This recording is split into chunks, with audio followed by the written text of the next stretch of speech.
প্রিয় শিক্ষার্থীরা, তোমরা কেমন আছো? আশা করি তোমরা ভালো আছো। আমি মোহাম্মদ আব্দুল কুদ্দুস, মোশাররফনগর উচ্চ বিদ্যালয়ের সহকারী শিক্ষক ইংরেজি। আমি তোমাদেরকে নিয়মিতভাবে অনলাইনে ইংরেজি দ্বিতীয় পত্রের বিভিন্ন কনটেক্সটের উপর ক্লাস নিয়েছি। আজ আমি তোমাদেরকে কমপ্লেক্স থেকে সিম্পল সেন্টেন্স নিয়ে আলোচনা করব।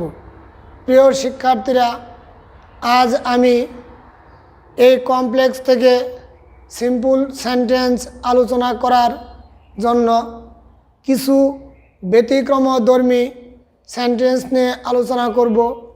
প্রিয় শিক্ষার্থীরা, প্রথমে সেই ব্যতিক্রমধর্মী সেন্টেন্সগুলো হলো রিলেটিভ প্রোনাউন নিয়ে আলোচনা।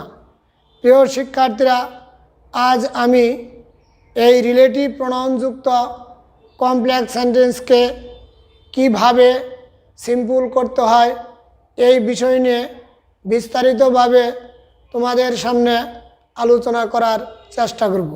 আশা করি প্রিয় শিক্ষার্থীরা এই জটিল বিষয়গুলো সম্পর্কে তোমরা মনোযোগী হবে এবং বিষয়টি ভালোভাবে অনুধাবন করার জন্য চেষ্টা করবে। তাহলে প্রিয় শিক্ষার্থীরা, ধরা যাক এখানে আমি প্রথমেই রিলেটিভ প্রোনাউনযুক্ত 8টি সেন্টেন্স ব্ল্যাকবোর্ডে উপস্থাপন করেছি। Number 1, I know what his name is. প্রিয় শিক্ষার্থীরা, এখানে এই হোয়াটটি হলো রিলেটিভ প্রোনাউন। এই রিলেটিভ প্রোনাউনযুক্ত কমপ্লেক্স সেন্টেন্সকে সিম্পল করলে তার একটি স্ট্রাকচার আছে। সেই স্ট্রাকচারটি সম্পর্কে আমাদের জানা দরকার। প্রিয় শিক্ষার্থীরা, প্রথমেই জেনে নাও subject plus verb plus possessive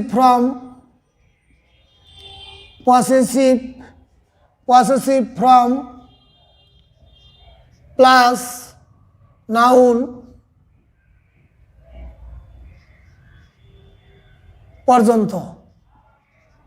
প্রিয় শিক্ষার্থীরা, তাহলে আমরা এখানে একটি স্ট্রাকচার ব্ল্যাকবোর্ড উপস্থাপন করলাম।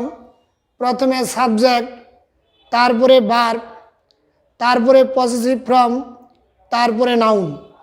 তাহলে প্রিয় শিক্ষার্থীরা, এখানে হোয়াটটা কমপ্লেক্স সেন্টেন্সের চিহ্ন। এই কমপ্লেক্স সেন্টেন্সটাকে যদি আমরা সিম্পল করি তাহলে প্রথমে আমাদের লিখতে হবে সাবজেক্ট আই, তারপরে লিখতে হবে ভার্ব নো, এখানে হোয়াট বাদ যাবে, এরপর পসেসিভ ফর্ম হিজ, এরপরে লিখবো আমরা নেম। এই নেমটা হলো নাউন। এরপরে যে অক্সিলারি ভার্বটা থাকবে সেটা বাদ যাবে। তাহলে প্রিয় শিক্ষার্থীরা, আশা করি সেন্টেন্সটা তোমরা ধরতে পেরেছ। রিলেটিভ প্রোনাউন যদি কোনো বাক্যের মধ্যে থাকে, সেই রিলেটিভ প্রোনাউন হোয়াট, দ্যাট, হো, হুইচ,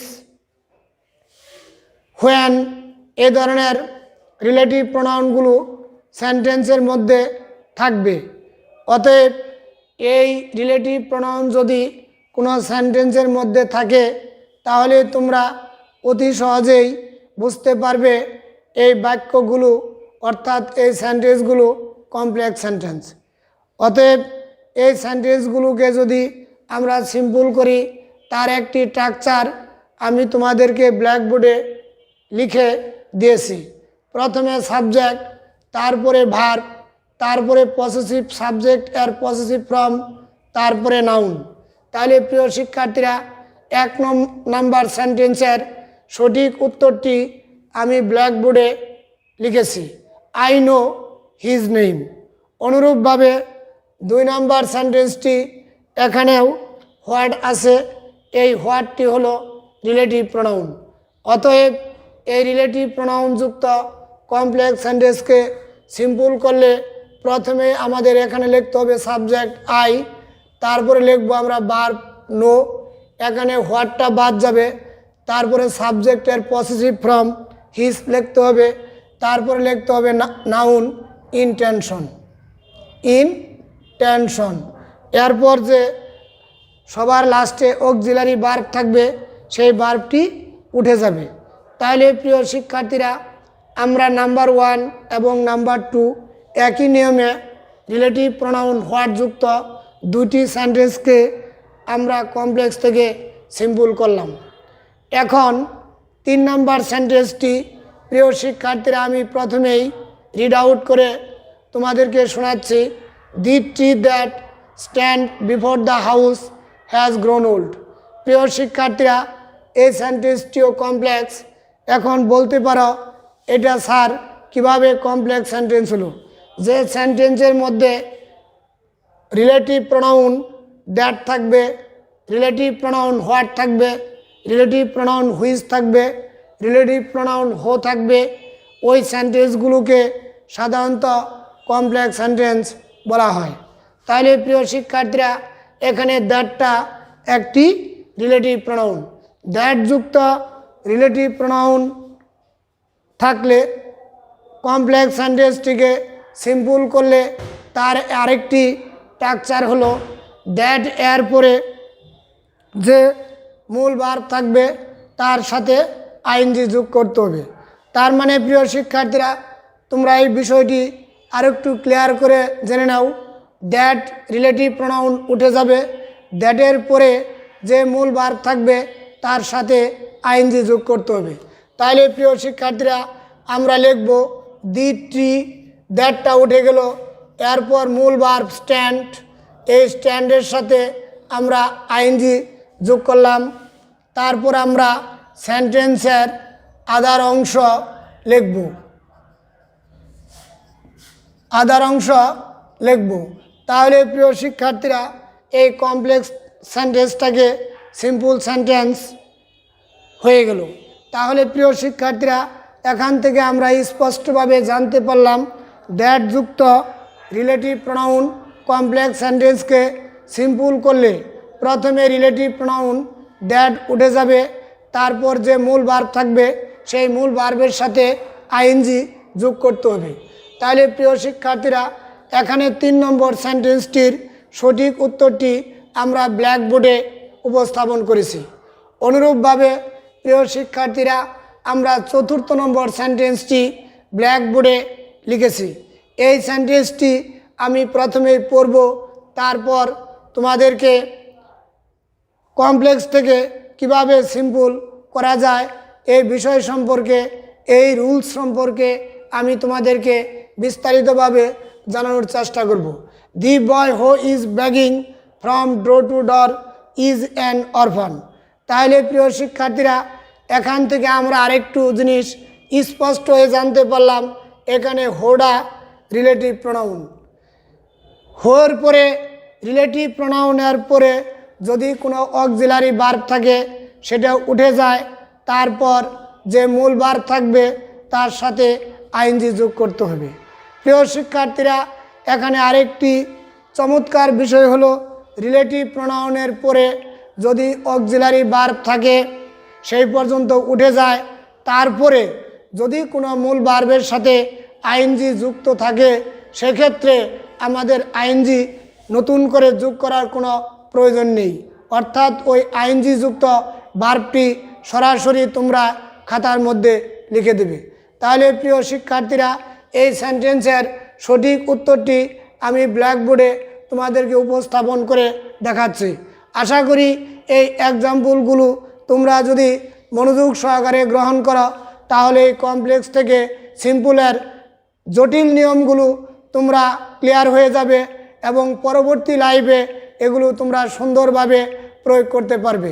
তাহলে প্রিয় শিক্ষার্থীরা, 4র্থ নম্বরের সেন্টেন্সের সঠিক উত্তরটি হলো আমরা লিখব the boy, the boy, the boy begging, the boy begging from door to door is an orphan. তাহলে প্রিয় শিক্ষার্থীরা, এখান থেকে আমরা জানতে পারলাম রিলেটিভ প্রোনাউনের পরে যদি কোনো অক্সিলারি ভার্ব থাকে সেটাও উঠে যায়, রিলেটিভ প্রোনাউন উঠে যায়, তারপরে মূল ভার্বের সাথে আইএনজি যোগ করতে হয়। আর যদি আইএনজি যুক্ত থাকে তাহলে নতুন করে কোনো আইএনজি যোগ করার প্রয়োজন নেই।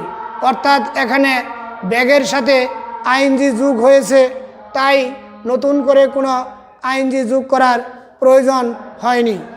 প্রিয় শিক্ষার্থীরা, এরপর আমরা ৫ম নাম্বার সেন্টেন্সটি তোমাদের সামনে আলোচনা করব। প্রিয় শিক্ষার্থীরা, প্রথমে আমি এই সেন্টেন্সটি রিড আউট করছি। এখানে হুইচটা হলো কমপ্লেক্স সেন্টেন্সের চিহ্ন। প্রিয় শিক্ষার্থীরা, তোমরা আরেকটু বিষয় জেনে নাও। হুইচ এখানে একটি কমপ্লেক্সের চিহ্ন।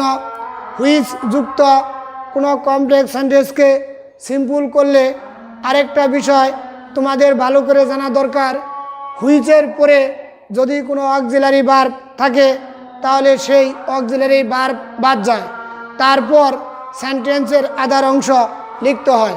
তাহলে প্রিয় শিক্ষার্থীরা, এখানে আমরা লিখব দি বুক, তারপরে লিখব আমরা পাবলিশড,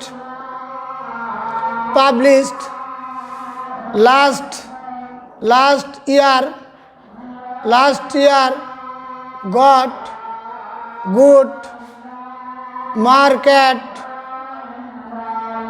প্রিয় শিক্ষার্থীরা, এখান থেকে আমরা আরেকটা জিনিস জানতে পারলাম, রিলেটিভ প্রোনাউন যদি হুইচ থাকে এবং হুইচের পরে যদি কোনো অক্সিলারি ভার্ব থাকে তাহলে সেই হুইচ এবং অক্সিলারি ভার্ব পর্যন্ত বাদ যায়, তারপরে সেন্টেন্সের আদার অংশগুলো লিখতে হয়। প্রিয় শিক্ষার্থীরা, তাহলে আমরা ৫ম নম্বর সেন্টেন্সটি স্পষ্টভাবে জানতে পারলাম।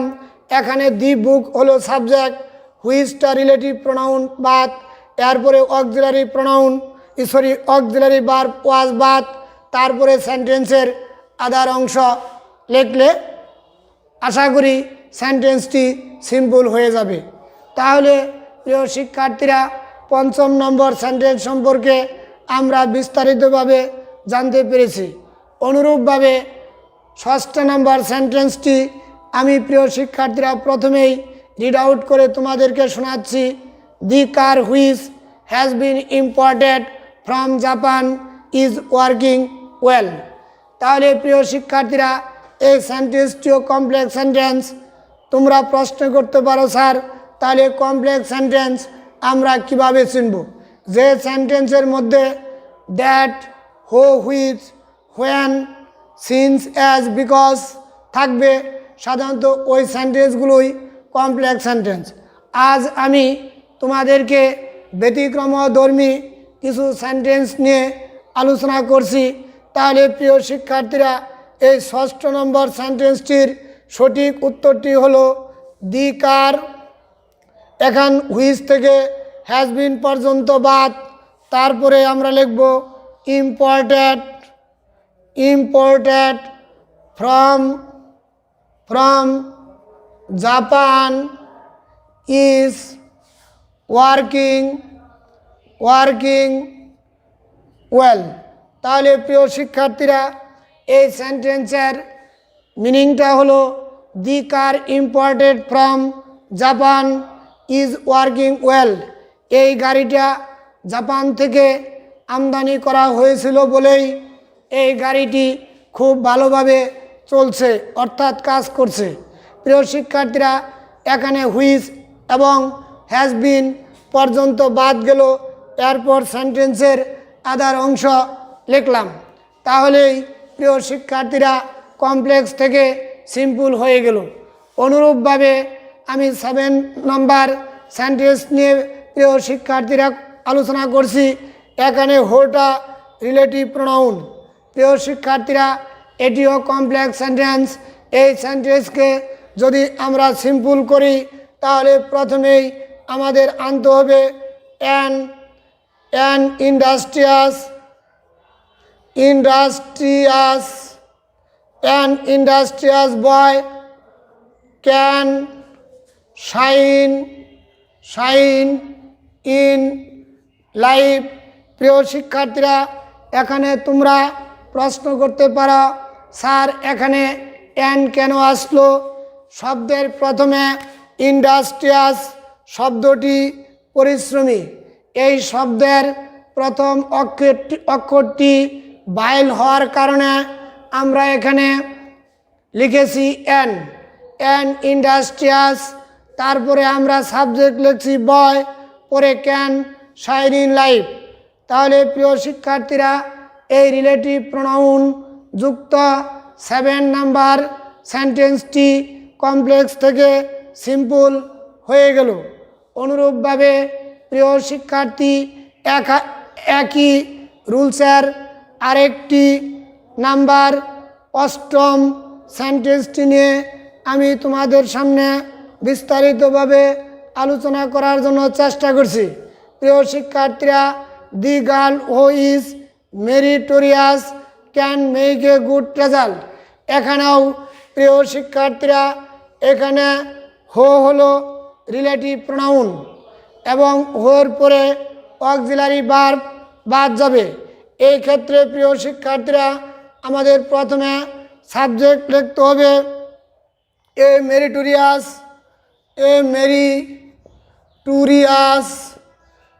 Meritorious girl can make a good result. এখানে প্রিয় শিক্ষার্থীরা, তোমরা প্রশ্ন করতে পারো যে স্যার এখানে এ কেন আসলো?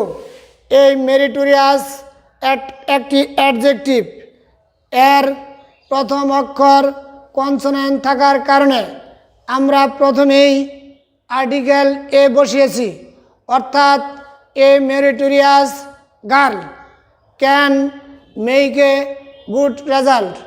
প্রিয় শিক্ষার্থীরা, আজ আমি তোমাদেরকে কমপ্লেক্স সেন্টেন্সের জটিল কিছু নিয়ম, অর্থাৎ রিলেটিভ প্রোনাউন যুক্ত কমপ্লেক্স সেন্টেন্সকে সিম্পল সেন্টেন্স করার জন্য বিস্তারিত নিয়মগুলি আলোচনা করেছি। আশা করি প্রিয় শিক্ষার্থীরা, তোমরা এই বিষয়গুলো সম্পর্কে সুন্দরভাবে অনুধাবন করতে পেরেছ। প্রিয় শিক্ষার্থীরা, আমি আগামী পর্বে তোমাদেরকে আরও কমপ্লেক্স থেকে সিম্পল সেন্টেন্সের অন্যান্য রুলসগুলো নিয়ে বিস্তারিতভাবে আলোচনা করার চেষ্টা করব। আজ প্রিয় শিক্ষার্থীরা, এই পর্যন্তই। তোমরা সকলেই সুস্থ থাকো, ভালো থাকো, এই বলেই আমি তোমাদের কাছ থেকে বিদায় গ্রহণ করছি। খুদা হাফেজ।